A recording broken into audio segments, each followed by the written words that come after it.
The November wind swept through Central Park with a cruel edge, rattling the bare branches overhead and sending a shiver down Lily's small frame. Her once pink coat, now dulled to a smudged gray, was no match for the cold, but she hugged it tighter anyway as she bent over the trash bin. With her free hand, she pushed aside greasy wrappers and empty soda cups, her fingers quick and practiced despite their numbness. At 7 years old, Lily had learned how to look for the small treasures that meant the difference between hunger and a full stomach, a half-eaten burger still wrapped in foil, a packet of crackers torn at the corner, an unopened ketchup packet she could tuck into her pocket for later. At her feet, Lucky wagged his scruffy tail, his nose twitching hopefully.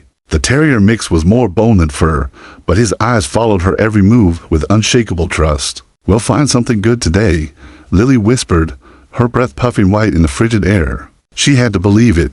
For herself, for him. The park was quieter than usual, the playground swings clattering in the wind while pigeons huddled on the empty benches. Most people hurried past, collars up, scarves tight, eager to escape the chill. No one noticed the little girl with tangled hair digging through garbage. That suited Lily just fine. If they didn't see her, they couldn't take her away. Her stomach growled as she pulled out a paper bag, wrinkling her nose at the moldy bread inside. She dropped it quickly back into the bin and rubbed her hands together, blowing warm air into her cup palms. She thought of her mother lying motionless in the hospital bed at Manhattan General.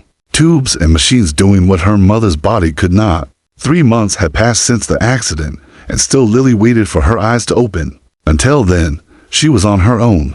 On her own, except for Lucky. She promised herself that nothing, no shelter worker, no social services agent would ever separate them. "Come on," she murmured to the dog, tugging gently on his collar as she moved toward another cluster of bins near the carousel. The music from the ride had long since been silenced for the season, its painted horses frozen mid-gallop, eerie in the weak afternoon light. She bent down, lifting the lid of a metal trash can, and that was when she saw something strange. Not garbage, not bags, shapes. She blinked, her breath catching in her throat. The small bodies lay sprawled beneath the low hedge, almost hidden by fallen leaves. For a wild second, she thought they were discarded dolls, tossed aside by some careless child. But as she stepped closer, her heart began to pound. They weren't dolls. They were boys. They looked about 5, maybe 6, their faces pale, their curly dark hair mussed by the wind. Their matching blue coats were fine and neatly buttoned, far nicer than anything Lily had ever owned. Their shoes gleamed, expensive leather scuffed only by the dirt of the ground. Yet both boys lay utterly still, their lips tinged bluish, their eyelids fluttering but never opening. "Hello?" Lily's voice quavered as she crouched down, her hands hovering over them. "Are you okay?" Neither child stirred. She pressed her hand gently against one boy's shoulder, shaking it the way she used to wake her mother on mornings before the accident. Nothing. Panic surged hot in her chest. She bent lower, ear close to their mouths. Faint breaths there, but shallow, almost as slow. Lucky whined, nudging at one boy's shoe with his wet nose, then backing away uneasily. Lily's throat tightened. Were they dying? Her eyes darted around the park, desperate for help, but the wide paths were empty, save for distant joggers too far away to hear her if she screamed. The boys were alone here, just like she so often was. The thought filled her with fear and something else, determination. She wouldn't leave them. She couldn't. Her small hands fumbled through the pockets of the first boy's coat, searching for something, anything. A wallet, a note, a clue. Instead, her fingers closed around something sleek and cold. A phone. Her breath caught. She knew she could call 911. She also knew what that might mean, questions she didn't want to answer. People who might separate her from Lucky. Maybe even take her from the hidden storage room that had become her fragile shelter. But when she turned the phone over, her eyes widened. On the back was a sticker for simple words. It found "Call Dad." Beneath it, a phone number. Her hand trembled as she hovered over the keypad, her thumb shaking so badly she almost dropped the device. The boy's shallow breathing filled her ears, louder than the rush of wind, louder than her own racing heartbeat. She swallowed hard, pressed the number, and lifted the phone to her ear. Somewhere in the distance, the carousel creaked. The call clicked, and a deep voice answered. Alexander Blackwood. Lily's lips parted, but no words came at first. Her throat felt dry, her voice trapped. Then, in a whisper barely louder than the wind, she forced the words out. "I found the little boys," she said.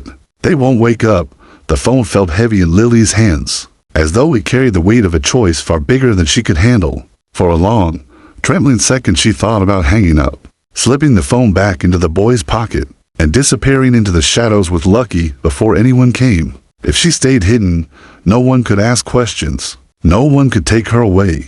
But then she glanced down at the twins, their tiny chests rising so faintly it terrified her. If she did nothing, they might not wake up at all. The line clicked, and the voice that answered was nothing like she expected. Deep, steady, commanding, like the kind of voice she imagined giving orders from the top of one of those skyscrapers that towered over the park. "Alexander Blackwood," he said. Lily's throat tightened, but she forced herself to speak. I found the little boys," she whispered, her voice breaking. They won't wake up. They're breathing, but it's slow." There was silence for the briefest moment, then a sharp intake of breath. The control in the man's voice wavered, and when he spoke again, it was urgent, almost frantic. "My sons, where are you?" His words hit her like a jolt of electricity. Sons. These weren't just any children. Her eyes darted again over their coats, the embroidered crest stitched into the wool, the perfect polish of their shoes. Whoever this man was, his children had never known the kind of hunger Lily lived with every day. She scrambled to describe the place. "Near the carousel. There's a playground, swings, and a yellow slide, and some bushes close by. Stay with them," he ordered, his voice clipped, powerful. "Don't move. I'll be there in 3 minutes." And then the line went dead. 3 minutes. Lily clutched the phone, her heart hammering so hard she thought it might burst through her chest. She had no idea what would happen when this man arrived. Would he thank her? Would he call the police? Would she be dragged away from Lucky, from the only home she had left? Fear and determination battled inside her as she sank down between the boys, pulling her thin coat open and spreading it across both their still bodies. Lucky pressed close against her side, his warmth a small comfort as the seconds ticked by. Lily counted them in her head: 1, 2, 3, trying to hold back her panic. The boys' eyelids flickered weakly, their lips pale and cold. She brushed a leaf off one child's face, whispering, "Hold on. Someone's coming." By the time she reached 106 to 7, the air around her shattered with the screech of tires. She froze. Footsteps thundered across the path, fast, heavy, and sure. A blur of black coats and flashing earpieces burst through the hedge. At the center of the storm was a tall man, his tailored suit out of place in the dirt and leaves, his piercing blue eyes locking instantly on the two children. He dropped to his knees beside them without hesitation, the authority of his presence so powerful Lily could hardly breathe. "Ethan, Mason." His voice cracked with a father's fear as his hands moved over their small forms, checking pulses, brushing hair back from clammy foreheads. The control she had heard on the phone was gone now, replaced by a raw urgency that made him seem human, fragile. "Call Dr. Winters now." He barked at one of the men behind him. "Tell her we have suspected hypoglycemic shock." His security detail moved like soldiers, radios crackling, footsteps pounding as they relayed his orders. In the middle of the chaos, his eyes found Lily. She shrank back instinctively, clutching Lucky tighter against her chest. Her breath came shallow and fast, the terror of exposure rising. He was everything she had feared: powerful, commanding, impossible to hide from. "You found them." His voice softened now, but his gaze was sharp, penetrating, as though he could see every secret she had tried so hard to bury. Lily nodded, mute, her throat closing with fear. For a moment, Alexander Blackwood studied her, the tangle of dirty blonde hair, the smudged gray coat too thin for the weather, the trembling hands wrapped protectively around the dog. Something flickered in his expression then, something unreadable. Gratitude, suspicion, both. Before Lily could think, the boys stirred faintly under his hands, a weak groan escaping one of their lips. Relief broke across his face, fierce and desperate. And in that moment Lily saw not a billionaire, not a man of power, but a father. And yet, in the back of her mind, one question clawed at her relentlessly: if his sons had collapsed here, in the middle of Central Park, with no one around, what had happened to them? The answer, she sensed, would change everything. The chaos of voices and footsteps swirled around her, but Lily stayed frozen in place, as if rooted to the ground by fear. The men in black moved with frightening precision, radios at their mouths, hands reaching into medical kits, eyes scanning the trees for threats. They looked more like soldiers than bodyguards, and their presence only made her heart beat harder. Alexander Blackwood crouched over his sons, his tall frame shielding them like a fortress. His expensive suit was dusted with leaves, his silk tie pulled loose, but he didn't seem to notice. He pressed the fingers to each boy's neck, his jaw tight, his eyes burning with a kind of desperation Lily had never seen in a grown man before. Ethan, Mason, his voice broke on their names. He leaned close, whispering something only they could hear, as though his words alone might call them back. One of the bodyguards knelt beside him, a medical pack already open, blood sugar crash. Alexander's head snapped toward him. Yes, do it, now. The man pulled out a syringe, his movements quick and sure. Lily's eyes widened, her breath catching as the needle pierced one boy's skin. She wanted to look away, but she couldn't. She was watching life slip through small fingers and then maybe claw its way back. The boy stirred faintly, a soft whimper escaping his lips. Alexander exhaled sharply, relief and anguish mingling in the sound. He stroked his son's hair, his hand trembling just enough for Lily to notice. But his other son remained still. No response. The medic muttered, "Another syringe, another injection." For a terrifying moment, nothing happened. Then the second boy shuddered, his chest rising with a deeper breath. Lily's own lungs filled as if she had been holding her breath with them. Relief flooded her, so intense it made her dizzy. Lucky barked once, sharp and hopeful, his tail wagging as though he sensed the change. Alexander looked at them, then Lily and the dog. His blue eyes were fierce, calculating, and for one terrifying moment she thought he would demand to know who she was, why she was here, what she had to do with his children. She curled her arms tight around Lucky, wishing she could vanish into the dirt. Instead, his gaze softened just slightly. "You stayed," he said, his voice quieter now, but still carrying that weight of command. "You didn't leave them." Lily's lips parted, but no words came. She could only nod, her throat too tight to speak. Another figure arrived, then a woman with a doctor's bag, her coat flapping as she ran. Dr. Winters, Lily guessed, from the way Alexander barked her name into the phone. She dropped to her knees beside the boys, already checking pupils, breathing, pulse. Her sharp eyes darted over the children, then flicked up at Alexander. "They'll stabilize, but they need hospital monitoring immediately." This wasn't random. Her voice was brisk, but there was something uneasy in it. "Random," Lily whispered before she could stop herself. The word slipped out, small and frightened. Alexander's head turned to her sharply. "Not random," he echoed, almost to himself. His jaw tightened, a storm gathering in his expression. The black SUV screeched to a halt nearby, doors flying open. The bodyguards began lifting the boys carefully, carrying them toward the waiting cars. Alexander stood, tall again, his presence filling the clearing like a shadow. He reached into his pocket, pulled out a silk handkerchief, and handed it to Lily. "Your hands," he said, nodding to her trembling fingers. Scraped and dirty from digging through leaves and trash. She hesitated, staring at the spotless white square. It seemed to clean, to fine for her, but something in his eyes told her refusal was not an option. Slowly, she took it, pressing it into her palms as though it were a lifeline. "Come," he said simply, gesturing toward the SUV. Her whole body tensed. "Go with him." Into those black cars with their tinted windows and men who looked like they belonged in a war movie. Every instinct screamed at her to run, but then her gaze flicked to the twins, their limp bodies cradled in strong arms, their faces pale, but alive. She had promised them she would stay. She couldn't leave them now. She swallowed hard, pulled Lucky close, and followed. The SUV door shut behind her with a heavy thud, sealing her in with the billionaire whose son she had just saved. The city blurred outside the tinted glass as the convoy sped away, and Lily pressed her forehead against the cold window, her thoughts spinning. Who were these children, really? Why had they collapsed like that? And most of all, why did Alexander Blackwood, a man whose very name carried power, look at her with such a strange mixture of gratitude and suspicion? Somewhere deep inside, she felt it. This wasn't the end of her story. It was only the beginning.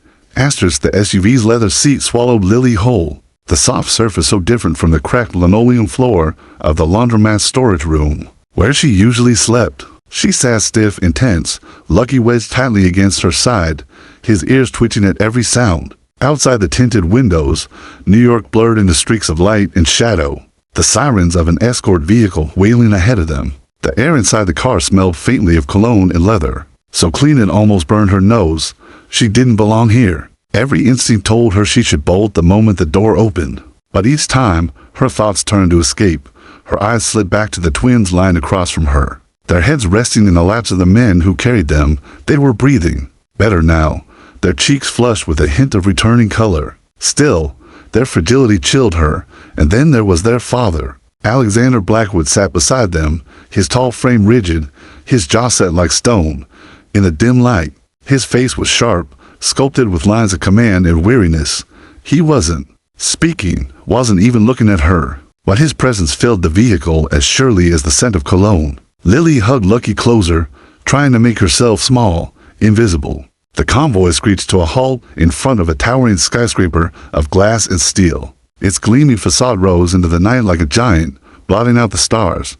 A doorman leapt to open the car door, and before Lily could think, a hand guided her out onto the marble steps. Her shoes, thin and scuffed, squeaked against the polished surface. Every mark of her poverty suddenly louder, more obvious. The lobby swallowed her in a flood of gold light. A chandelier glittered above, crystal droplets scattering prisms across marble floors so clean she could see her reflection. Suits and heels swept past, heads turning, eyes flicking toward the billionaire and his entourage. And toward her, Lily lowered her head, shame prickling her cheeks. She could feel their judgment like icy fingers on her skin. Elevators whooshed open, and soon they were rising higher and higher until her ears popped. The door slid open into another world altogether.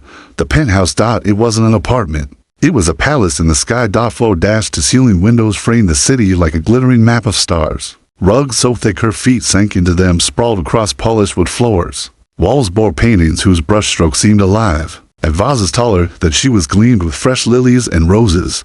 It was too much, too bright, too clean. For a second, she thought of the cracked plaster walls of her mother's old apartment, the way the radiator clanked all night in winter. She had hated it then. Now, she longed for it. The twins were swept into a private medical suite tucked behind glass doors, where doctors and nurses waited as if they had been summoned hours ago. Instead of minutes, Lily stood in the doorway, clutching Lucky, her heart racing. She wasn't sure if she was allowed in, but she couldn't leave them now. Alexander's gaze flicked toward her. For the first time, he spoke directly, his voice low but firm. "Stay. You were there when I wasn't. They might need you."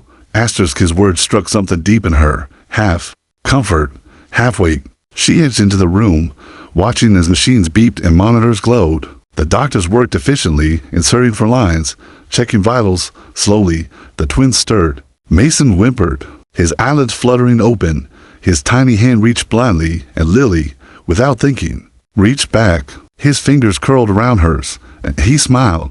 Not at his father, not at the doctors, at her. The room shifted. Alexander's gaze lingered on the small hand in hers. Something dark flickering in his eyes. Was it jealousy? Guilt?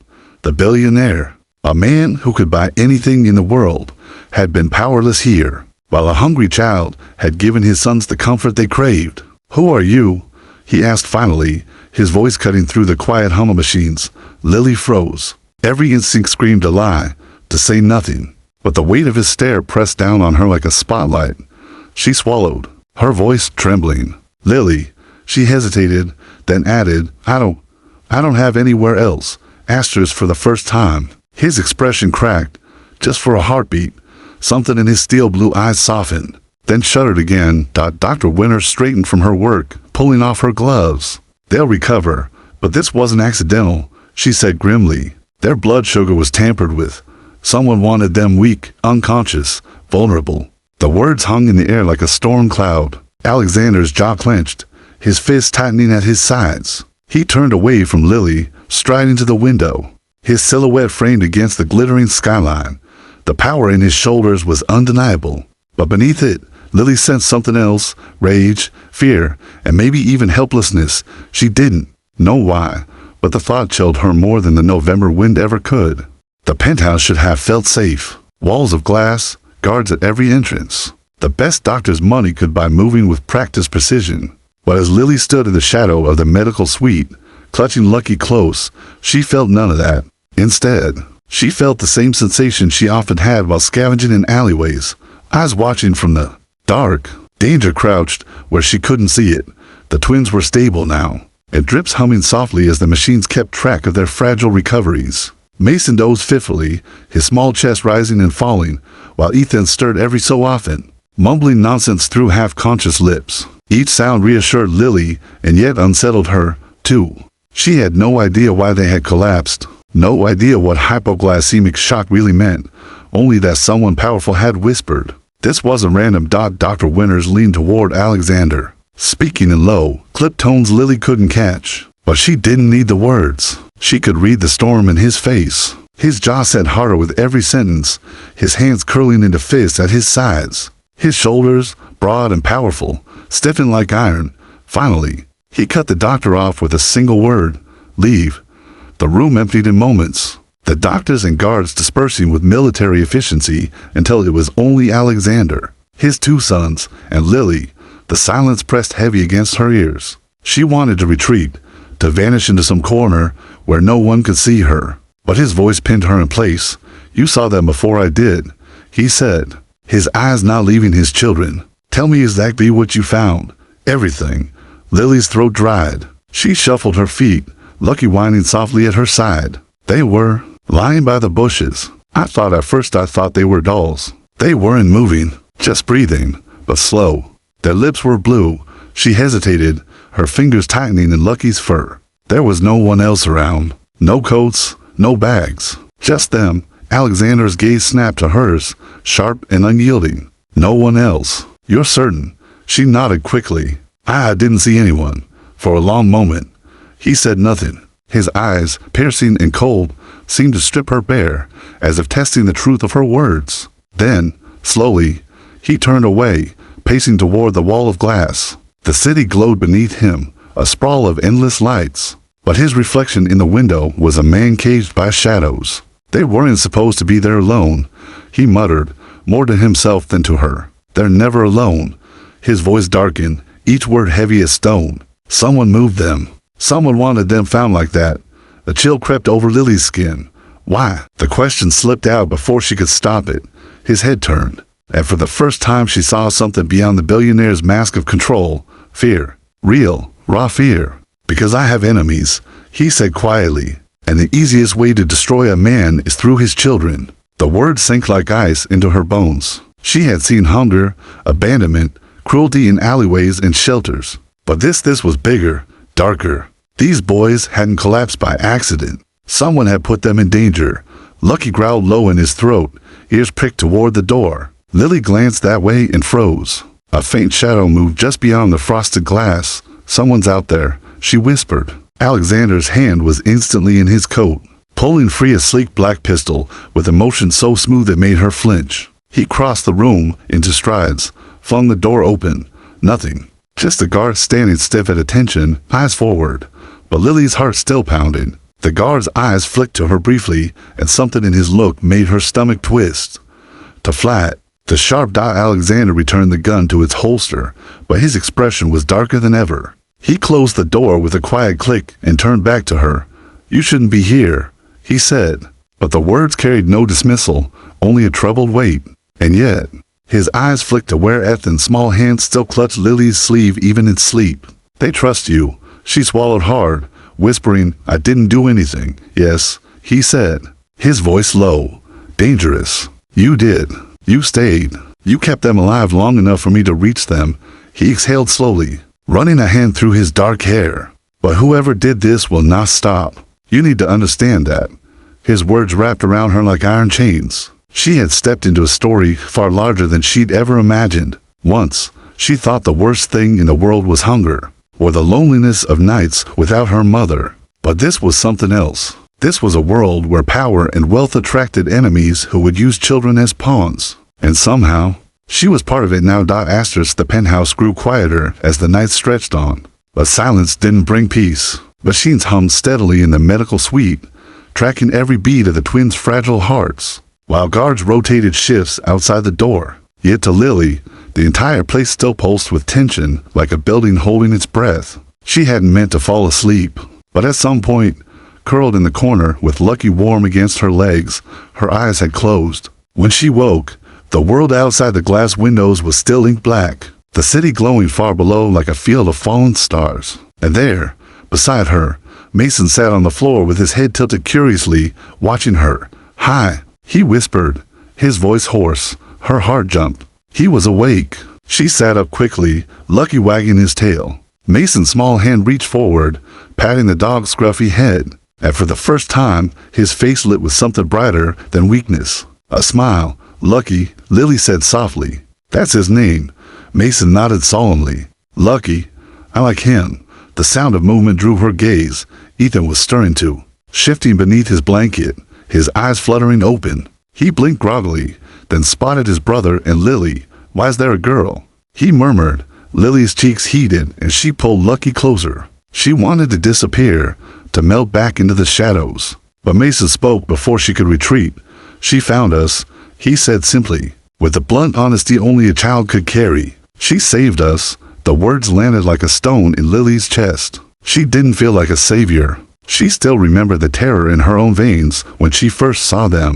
Her hesitation before making that call. But the way Ethan's gaze softened as he looked at her, the way Mason gripped her sleeve like an anchor, it was as if they believed it. And that belief gave it weight. The door opened then, and Alexander entered. His suit jacket was gone now, his shirt sleeves rolled to the elbows. But his presence was as sharp as ever. His eyes flicked instantly to the twins and froze at the sight of their small hands. Clutching Lily's, he said nothing at first, just stood there, taking in the scene.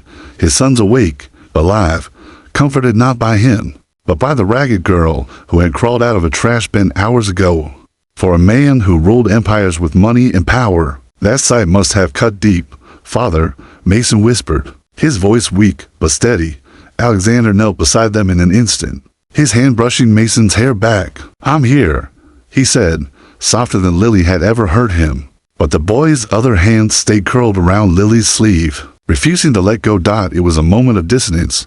The billionaire, all power and precision, eclipsed by the fragile trust his children had placed in someone else. Lily glanced at him nervously, waiting for anger, for suspicion. But what flickered across his face wasn't fury. It was something more complicated. A hollow recognition. "You trust her," he murmured, half to himself, before Lily could answer. Before anyone could breathe, the glass wall behind them shuddered. A sharp crack echoed like thunder. Lily yelped, ducking instinctively, while Lucky barked furiously. Alexander's bodyguards burst into the room, weapons drawn, faces grim, sniper round. One of them barked, scanning the shattered pane. High velocity came from the adjacent tower. Asterisk, the twins cried out in fear, clutching at both their father and Lily. Alexander's arms wrapped protectively around them, his face a mask of iron. His voice, when it came, was low and lethal. "Get them to the panic room, now." The suite erupted into motion. Guards swept forward, ushering them through hidden doors behind the medical equipment. The hall beyond was narrow, dimly lit, winding deep into the private heart of the penthouse. Lily clutched Lucky as they ran, her legs struggling to keep up with the long strides of the men around her. Every step pounded with the realization that this wasn't over. Whoever wanted to harm these boys had just struck again. They burst into a steel chamber. Walls thick, no windows, the air cool and sterile. Screens flickered on, showing camera feeds from every angle of the building. Guards sealed the door behind them with a heavy clang. Lily's chest heaved, her heart hammering so loudly she thought it would echo in the metal room. She pressed against the wall, holding Lucky tight, watching as Alexander pulled his children close, one arm wrapping both sons against his chest. Asterisk, but then his gaze lifted, finding her across the room. For the first time, there was no suspicion in his eyes, no calculation. Only a father who had nearly lost his children twice in one night, staring at the ragged girl who had refused to let go of them. "Whoever is doing this," he said, his voice quiet, but edged with steel, "they will not stop until they are destroyed." His eyes darkened, the billionaire giving way to something colder, more dangerous. "And if you stay with us, Lily, they'll come for you too." The words hung heavy in the air. A warning, a promise. Lily's small hands tightened around Lucky, her pulse racing. She wanted to run, back to the safety of her hidden storage room, back to the quiet desperation of hunger and loneliness. But when she looked at the twins, their eyes wide and frightened, still clinging to her sleeve even in the steel safety of the panic room, she knew she couldn't. For the first time, the girl who had been invisible all her life had been seen. And now, she was part of a war she didn't understand. Asterisk, the panic room was silent except for the steady hum of the ventilation system and the muffled thump of Lily's racing heart. On the wall, screens glowed with feeds from every angle of the penthouse. Guards barked into radios, voices clipped, searching for the shooter who had shattered the glass and sent the family fleeing underground. Alexander stood in the center of the steel chamber, his arms folded, his blue eyes burning like fire. His sons clung to him on one side, still shaken but alive. On the other side of the room, Lily sat with Lucky pressed to her chest, her legs drawn close. She wanted to shrink, to disappear, but the weight of the moment kept her rooted. No one spoke for a long time. Then Alexander's voice, low and dangerous, cut through the silence. "This wasn't random," he said, his gaze sweeping the room. "Someone had access. Someone knew our routines. Someone close." The words hung in the air like a blade.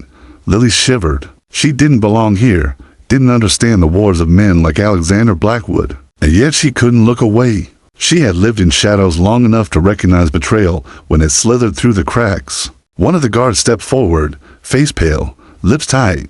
"Sir, we reviewed the entry logs. The twins weren't signed out. Their nanny never reported leaving the suite with them." "Then how?" Alexander demanded, his voice rising like thunder. "Were my sons found unconscious in Central Park?" The guard hesitated. His eyes flickered, just once, toward the security feed of the medical wing. And Lily saw it, that same flat, sharp look she had noticed earlier. When his gaze lingered on her too long, Lucky growled. Low and menacing, the truth came crashing into Lily like a tidal wave. It was him. Her voice burst out before she could think. "It's him." The guard. She pointed, her small hand trembling, but steady enough. All eyes snapped toward the man. His hand moved, to fast, reaching inside his coat. A flash of steel, but Alexander was faster. In a single, fluid motion, his pistol was out, aimed and fired. The shot cracked in the confined space, ringing against the steel walls. The guard staggered, his weapon clattering to the floor. His eyes wide with shock before he crumpled. The twins screamed. Lily pressed Lucky's head down, her own ears ringing, her chest heaving with terror. The other guards rushed forward, restraining the dying man, pulling his weapon away. Alexander strode over, his face carved with fury, his voice like ice. "Who sent you?" Blood bubbled at the man's lips as he laughed, a hollow, broken sound. "Closer than you think," he rasped, before collapsing, motionless. The silence that followed was heavier than the gunshot. Alexander lowered his weapon slowly, his hand trembling just enough for Lily to see. His face was pale, his eyes shadowed with something darker than rage, guilt. He had built a fortress of glass and steel, but his enemy had walked freely inside it. His wealth, his power, had failed. And it was Lily, the girl who had nothing, who had seen what he had not. The twins clung to her again, burying their faces against her. Their faith in her was absolute, pure, unshaken by bullets or betrayal. For Alexander, the sight was unbearable. "They trust you more than me," he whispered, almost to himself. His eyes found hers then, piercing through the trembling fear in her face. "You saved them twice now. Once in the park, and once here. That makes you part of this family, whether you want it or not." The word startled her. Family. She hadn't heard the word spoken about her in months. Not since her mother's accident. Not since she had hidden from social services to keep Lucky at her side. Her throat tightened, and she blinked back tears.